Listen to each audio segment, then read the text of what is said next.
Hi ಎಲ್ಲರಿಗೂ ಕಥಾಕನಜ YouTube ಚಾನಲ್ಗೆ ಆತ್ಮೀಯವಾದ ಸ್ವಾಗತ.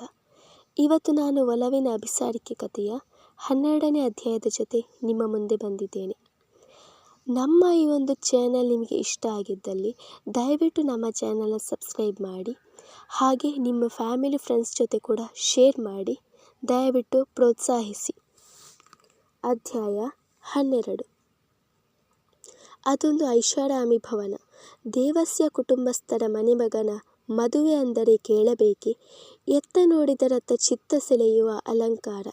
ಚಂದಿರನ ಬೆಳದಿಂಗಳನ್ನೇ ಹೊರಸೂಸುವ ಕೃತಕ ಬೆಳದಿಂಗಳುಗಳ ವಿದ್ಯುತ್ ಬಲ್ಬ್ಗಳು, ಪುಷ್ಪಾಲಂಕಾರಗೊಂಡ ಮಂಟಪ, ಮನಸೆಳೆಯುವ ಕನ್ಯಾಮಣಿಗಳು, ಕಳೆಗಟ್ಟಿದ ವಾತಾವರಣ. ಅತ್ತಿಂದಿತ್ತ ಇತ್ತಿಂದತ್ತ ಅವಸರದಿಂದ ಅಡ್ಡಾಡುವ ಹೆಂಗಸರು, ಬರುವ ಅತಿಥಿಗಳನ್ನು ಸ್ವಾಗತಿಸಲು ಆರತಿ ತಟ್ಟೆ ಹಿಡಿದು ನಿಂತಿರುವವರು. ಒಟ್ಟಿನಲ್ಲಿ ರಾಜವೈಭವದ ಅದ್ದೂರಿ ಮದುವೆ ಸಂಭ್ರಮ. ಅನ್ನಪೂರ್ಣರವರ ಸಂಭ್ರಮಕ್ಕಂತೂ ಪಾರವೇ ಇಲ್ಲ. ಆ ಇಳಿವಯಸ್ಸಿನಲ್ಲೂ ಕಾಲಿಗೆ ಗೆಜ್ಜೆ ಕಟ್ಟಿಕೊಂಡವರ ಹಾಗೆ ಲವಲವಿಕೆಯಿಂದ ಓಡಾಡುತ್ತಿದ್ದರು. ಇನ್ನು ಪುಷ್ಪಾರವರು ಅತ್ತೆ ಆಗುತ್ತಿದ್ದೀನಿ ಅನ್ನುವ ಖುಷಿಯಲ್ಲಿ ಕಳೆದೇ ಹೋಗಿಬಿಟ್ಟಿದ್ದರು. ವಿಕ್ರಮ್ಗೆ ಈ ಮದುವೆ ಇಷ್ಟವಿಲ್ಲದಿದ್ದರೂ ಮನೆಯವರ ಖುಷಿಗೋಸ್ಕರ ಮುಖದಲ್ಲಿ ನಗು ತಂದುಕೊಂಡು ಬಂದಿರುವ ಅತಿಥಿಗಳ ಜೊತೆ ನಗುತ್ತಾ ಮಾತನಾಡುತ್ತಾ ತನ್ನನ್ನು ತಾನು ಆ ಸಂಭ್ರಮದಲ್ಲಿ ತೊಡಗಿಸಿಕೊಂಡಿದ್ದ. ಅವನ ಸ್ನೇಹಿತರು, ವ್ಯವಹಾರದಲ್ಲಿ ಶಾಮೀಲಾಗಿದ್ದ ಗೆಳೆಯರು, ಪರಿಚಯಸ್ಥರು, ಹೀಗೆ ಎಲ್ಲರನ್ನೂ ಆಹ್ವಾನಿಸಿದ್ದನು. ಲೋ ಮಗ, ಸಖತ್ತಾಗಿ ಕಾಣಿಸ್ತಾ ಇದ್ದೀಯ ಕಣೋ ಈ ಮದುವೆ ಗೆಟಪ್ನಲ್ಲಿ ಎಂದನು ಶೋಭಿತ್. ಮದುವೆ ಗೆಟಪ್ನಲ್ಲಿ ಮಾತ್ರನಾ? ಯಾಕೆ ಬೇರೆ ಡ್ರೆಸ್ನಲ್ಲಿ ಚೆನ್ನಾಗಿ ಕಾಣಲ್ವಾ ಎಂದವನಿಗೆ. ಹಾಗಲ್ಲ ಮಗ, ನೀನು ಯಾವ ಡ್ರೆಸ್ ಹಾಕಿದ್ರೂ ಬೆಂಕಿನೇ, ಅದರಲ್ಲಿ ಎರಡು ಮಾತಿಲ್ಲ. ಬಟ್ ಈ ಗೆಟಪ್ನಲ್ಲಿ ಇನ್ನೂ ಸಖತ್ತಾಗಿ ಕಾಣಿಸ್ತಾ ಇದ್ದೀಯ ಎಂದು ಅವನನ್ನು ಹೊಗಳಿದನು ಶೋಭಿತ್. ಅವನ ಮಾತಿಗೆ ಮುಗುಳು ನಕ್ಕನು ವಿಕ್ರಾಂತ್. ಮಗ, ಅಂದಹಾಗೆ ನಿನ್ನ ಹುಡುಗಿ ಹೆಸರೇ ಹೇಳಿಲ್ಲ ನೀನು, ಅವರನ್ನು ಇಂಟ್ರೊಡ್ಯೂಸ್ ಕೂಡ ಮಾಡಿಕೊಡಲಿಲ್ಲ ಎಂದನು ಗೆಳೆಯನನ್ನು ದೂರುವಂತೆ. ಮದುವೆ ಆಗೋನು ನಾನು, ಅವಳ ಹೆಸರು ಗೊತ್ತಿರಬೇಕಾದದ್ದು ನನಗೆ. ಅವಳ ಹೆಸರನ್ನು ಕಟ್ಕೊಂಡು ನಿಂಗೇನು ಮಾಡೋಕ್ಕಿದೆ ಎಂದು ಕೇಳಿದವನು. ಹುಡುಗಿ ಹೆಸರು ಅದೇನೋಪ್ಪ ಪೂರ್ಣಿಮಾ ಅಂತೆ. ಇನ್ನೇನು ಮದುವೆನೇ ಆಗ್ತಾ ಇದ್ದೀನಲ್ಲ, ಆಗಲೇ ನೋಡು ಎಂದನು ಅಸಡ್ಡೆಯಿಂದ. ಅವನ ಮಾತು ಕೇಳಿ ಬೆಡಗಾದ ಶೋಭಿತ್. ಇದೇನು, ಹುಡುಗಿ ಹೆಸರೇ ಸರಿಯಾಗಿ ಗೊತ್ತಿಲ್ವೇನೋ ಎಂದು ಕೇಳಿದನು. ಹೆಸರು ಗೊತ್ತಿಲ್ಲದೇನು, ಗೊತ್ತಿದೆ. ಆದರೆ ಮೈಂಡ್ನಲ್ಲಿ ಸಾವಿರಾರು ಹುಡುಗಿರ ಹೆಸರು ಇರಬೇಕಾದ್ರೆ ಅವಳ ಹೆಸರು ಸಡನ್ ಆಗಿ ನೆನಪಿಗೆ ಬರಲಿಲ್ಲ ಅಷ್ಟೇ ಎಂದನು ಕಣ್ಣು ಹೊಡೆದು ವಿಕ್ರಾಂತ್. ಅದು ಸರಿಯನ್ನು ಎಂದು ತಾನೂ ಕಣ್ಣು ಹೊಡೆದು ನಕ್ಕನು ಶೋಭಿತ್. ಅಷ್ಟರಲ್ಲಿ ಅಲ್ಲಿಗೆ ಧಾವಿಸಿ ಬಂದ ಪುಷ್ಪಾರವರು, ಶೋಭಿತ್ ಯಾವಾಗ ಬಂದ್ಯಪ್ಪ ಎಂದು ಅವನನ್ನು ನೋಡುತ್ತಾ ಕೇಳಿದರು. ಈಗಷ್ಟೇ ಬಂದೆ ಆಂಟಿ. ಮಂಟಪಕ್ಕೆ ಬಂದವನೇ ನೇರವಾಗಿ ಮದುಮಗನ ನೋಡೋಕೆ ಬಂದೆ ಎಂದನು ನಗುತ್ತಾ. ವಿಕ್ರಾಂತ್ ಎಂದು ಭಾವುಕರಾಗಿ ಮಗನ ಮುಖವನ್ನು ಸವರಿದವರು. ತುಂಬ ಮುದ್ದಾಗಿ ಕಾಣಿಸ್ತಾ ಇದ್ದೀಯ ಕಂದ. ಇನ್ನೇನು ಕೆಲವೇ ಕ್ಷಣದಲ್ಲಿ ಒಬ್ಬಂಟಿ ಆಗಿರೋ ನೀನು ಜಂಟಿ ಆಗ್ತೀಯ. ಆಮೇಲೆ ಈ ನಿನ್ನ ಹುಚ್ಚಾಟನ ಎಲ್ಲ ಬಿಟ್ಟು ನಿನ್ನ ಜವಾಬ್ದಾರಿಗಳ ಕಡೆ ಗಮನ ಕೊಡಬೇಕು. ಅರ್ಥ ಆಯಿತು ತಾನೇ ಎಂದು ಗದರುವಂತೆ ಕೇಳಿದರು. ಅವರ ಮಾತು ಕೇಳಿ ಮುಖದ ಮೇಲೆ ಗಾಂಭೀರ್ಯದ ಸೋಗು ಹಾಕಿದವನು, ಮಾ, ನೀನೇನು ವರಿ ಮಾಡ್ಕೋಬೇಡ, ನಾನೆಲ್ಲ ನೋಡ್ಕೋತೀನಿ. ನಿನ್ನೇನೆ ಹೇಳಿದ್ದೆ ತಾನೇ, ಮತ್ತ್ಯಾಕೆ ಇಷ್ಟೊಂದು ತಲೆ ಕೆಡಿಸಿಕೊಂಡಿದ್ದೀಯಾ?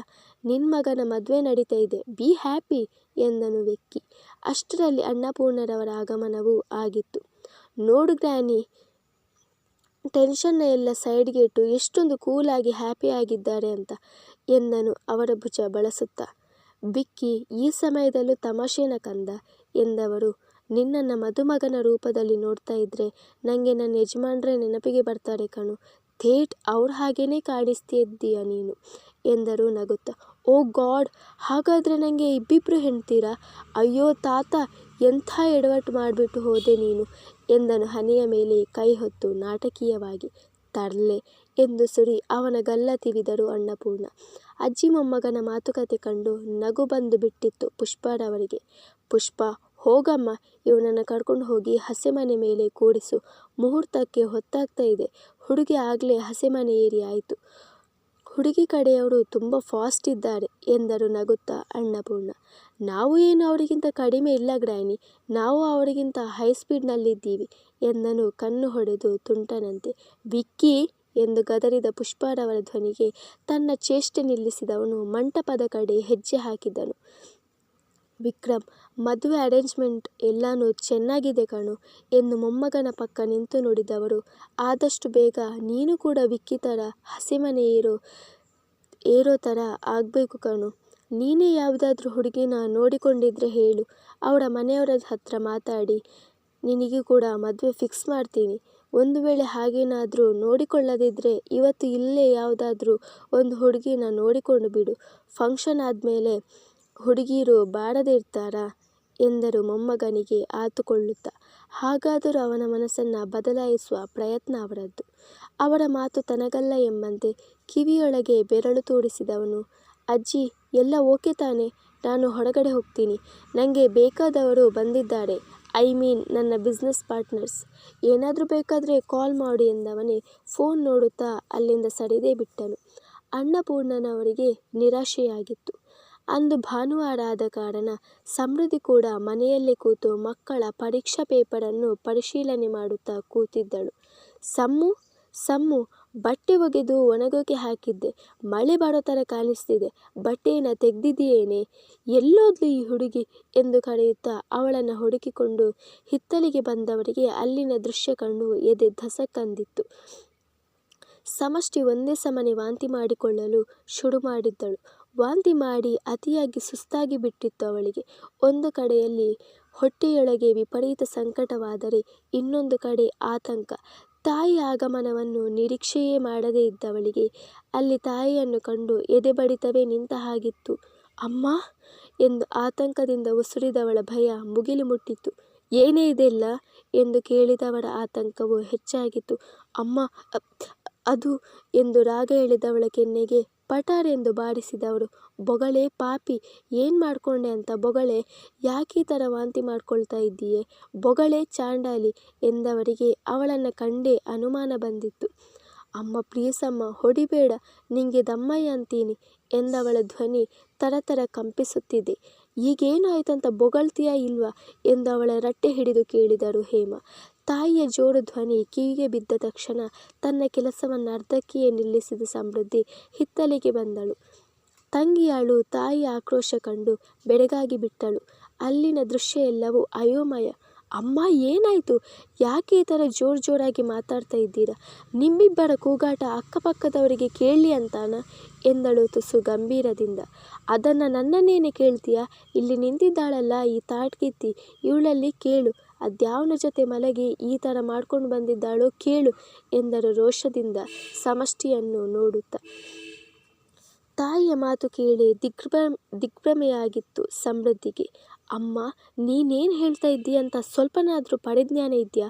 ಅದೇನು ಮಾತದು? ಜಗಳ ಕೋಪ ಎಲ್ಲರ ಮನೆಯಲ್ಲೂ ಆಗುತ್ತೆ. ಮನಸ್ತಾಪ ಎಲ್ಲರ ನಡುವೆನೂ ಬರುತ್ತೆ. ಹಾಗಂದ ಮಾತ್ರಕ್ಕೆ ಅದೇ ಕೋಪದಲ್ಲಿ ಈ ಥರ ಯಾರಾದರೂ ಮಾತಾಡ್ತಾರಾ ಎಂದಳು ಧ್ವನಿ ಎತ್ತರಿಸಿ. ಮನಸ್ತಾಪ ಅಲ್ವೇ ದಡ್ಡಿ, ಈ ಪಾಪಿ ಇದ್ದಾಳಲ್ಲ ಇವಳು ಮಾನನೇ ಕಳ್ಕೊಂಡು ಬಂದು ಇಲ್ಲಿ ವಾಂತಿ ಮಾಡ್ತಾ ಇದ್ದಾಳೆ ಎಂದರು ಒತ್ತರಿಸಿ ಬರುತ್ತಿದ್ದ ದುಃಖವನ್ನು ತಡೆಹಿಡಿಯುತ್ತಾ. ತಾಯಿಯ ಮಾತು ಕೇಳಿ ಸಮೃದ್ಧಿಗೆ ನಿಂತ ನೆಲವೇ ಕುಸಿದ ಹಾಗಾಗಿತ್ತು. ಒಂದು ಕ್ಷಣ ಇಡೀ ಪ್ರಪಂಚವೇ ಅವಳ ಮೇಲೆ ಬಿದ್ದ ಅನುಭವ. ಯಾಕೆ ಮಳ್ಳಿ ಥರ ನಿಂತಿದ್ದೀಯಾ? ಬಾಯ್ ಬಿಡೆ, ಅದೇನು ಮಾಡ್ಕೊಂಡೆ ಅಂತ, ಅದ್ಯಾವನ ಜೊತೆ ಹೇಗಿದ್ದೆ ಅಂತ ಬಾಯ್ ಬಿಡು ಎಂದು ಅವಳ ತೋಳು ಹಿಡಿದು ಹಲ್ಲು ಕಚ್ಚಿ ಹೇಳಿದರು ಹೇಮ.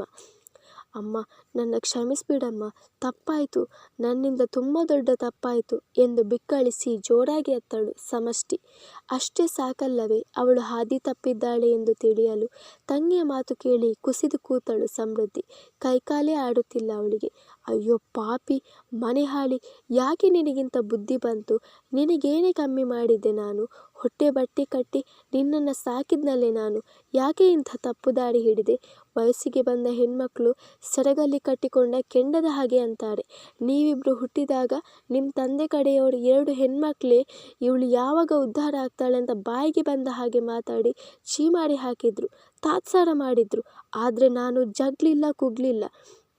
ನನ್ನಿಬ್ಬರು ಹೆಣ್ಮಕ್ಳು ಸುಡೋ ಕೆಂಡದ ಥರ ಮುಟ್ಟೋಕೆ ಬಂದರೆ ಸುಡ್ತಾರೆ ವಿನಃ ಯಾವತ್ತೂ ನನ್ನನ್ನು ತಲೆ ತಗ್ಗಿಸೋ ಹಾಗೆ ಮಾಡಲ್ಲ ಅಂತ ನಂಬಿಕೆಯಿಂದ ಇದ್ನಲ್ಲೇ. ಆದರೆ ನೀನಿವತ್ತು ನನ್ನ ನಂಬಿಕೆಯನ್ನು ಹುಸಿ ಮಾಡಿ ಅವಳ ಮಾತನ್ನೇ ನಿಜ ಮಾಡಿಬಿಟ್ಟಿಯಲ್ಲೇ ರಾಕ್ಷಸಿ ಎಂದರು ಅವಳ ಬೆನ್ನಿಗೆ ಗುದ್ದುತ್ತಾ. ತಾಯಿಯ ಹೊಡೆತ ತಿನ್ನುತ್ತಲೇ ಅಳುತ್ತಾ ತಲೆ ತಗ್ಗಿಸಿ ಮೂಗಿಯಂತೆ ನಿಂತು ಬಿಟ್ಟಳು ಸಮಷ್ಟಿ. ಅಕ್ಕ, ನನ್ನನ್ನು ಕ್ಷಮಿಸಕ್ಕ.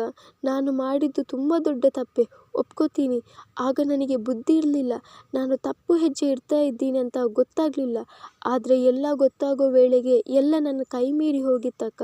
ತಪ್ಪಾಯಿತು ಎಂದಳು ಕಂಬನಿ ಮಿಡಿಯುತ್ತಾ. ಮೌನವಾಗಿ ಕೂತಿದ್ದ ಅಕ್ಕಳ ಕೈಗಳನ್ನು ಬಳಸುತ್ತಾ. ಏನಂದೆ ನೀನು? ಬುದ್ಧಿ ಇರಲಿಲ್ವಾ? ಮತ್ತೇನು ಲದ್ದಿ ತುಂಬಿಕೊಂಡಿದ್ದೇನೆ ನಿನ್ನ ತಲೆಯಲ್ಲಿ? ಇನ್ನೊಂದು ಹೆಚ್ಚಿಗೆ ಮಾತಾಡಿದ್ರು ಬಾಯಿ ಮೇಲೆ ಬರೆ ಹಾಕಿಬಿಡ್ತೀನಿ. ಹೆಣ್ಮಕ್ಳು ನೀವು, ಅಷ್ಟು ಬುದ್ಧಿ ಇಲ್ವಾ? ಒಂದು ಹೆಜ್ಜೆ ಮುಂದೆ ಇಡೋಕ್ಕಿಂತ ಮುಂಚೆ 1000 ಸಲ ಯೋಚನೆ ಮಾಡಬೇಕು. ಯಾಕಂದರೆ ಗಂಡು ಮಕ್ಕಳು ಹೇಗೋ ಅದರಿಂದ ಪಾರಾಗ್ತಾರೆ. ಆದರೆ ಹೆಣ್ಮಕ್ಳು ಒಂದು ಸಲ ದಾರಿ ತಪ್ಪಿದ್ರೆ ಮತ್ತೆ ಅಲ್ಲಿಂದ ತನ್ನ ಜೀವನನ ಕಟ್ಟಿಕೊಳ್ಳೋದು ಎಷ್ಟು ಕಷ್ಟ ಅಂತ ಗೊತ್ತೇನೆ ನಿನಗೆ? ನೀನು ನಿಜವಾಗ್ಲೂ ನನ್ನ ಮಗಳೇನಾ? ನಾನು ಜನ್ಮ ಕೊಟ್ಟ ಮಗಳೇನಾ ಎಂದವರು. ತಪ್ಪು ನಿಂದಲ್ಲ ಕಣೆ, ನಂದು. ಕಂಬೈನ್ ಸ್ಟಡಿ, ಸ್ಪೆಷಲ್ ಕ್ಲಾಸ್, ಫ್ರೆಂಡ್ಸ್ನ ಮೀಟ್ ಮಾಡೋಕ್ಕೆ ಹೋಗ್ತಾ ಇದ್ದೀನಿ. ಹೊರಗಡೆ ಕೆಲಸ ಇದೆ, ಹಾಗೆ ಹೀಗೆ ಮಣ್ಣು ಮಸಿ ಸುಡುಗಾಡು ಅಂತ ಸುಳ್ಳು ಹೇಳಿ ಹೋಗ್ತಾ ಇದ್ದೀಯಲ್ಲ. ಆಗ ಪೂರ್ವಪರ ವಿಚಾರಿಸದೆ ನಿನ್ನನ್ನು ಹೋಗೋಕೆ ಬಿಡ್ತಾ ಇದ್ನಲ್ಲ, ತಪ್ಪು ನಂದೆ.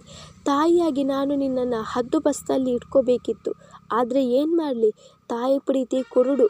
ನಿನ್ನ ಮೇಲೆ ಕುರುಡು ನಂಬಿಕೆ ಇಟ್ಟಿದ್ದೆ, ಅದು ನನ್ನದೇ ತಪ್ಪು ಎಂದವರ ಧ್ವನಿ ಅತ್ತು ಗದ್ಗದಿತವಾಗಿತ್ತು. ಆದರೆ ಈಗಲೂ ಸಮೃದ್ಧಿ ಮಾತ್ರ ಮೌನಿಯೇ.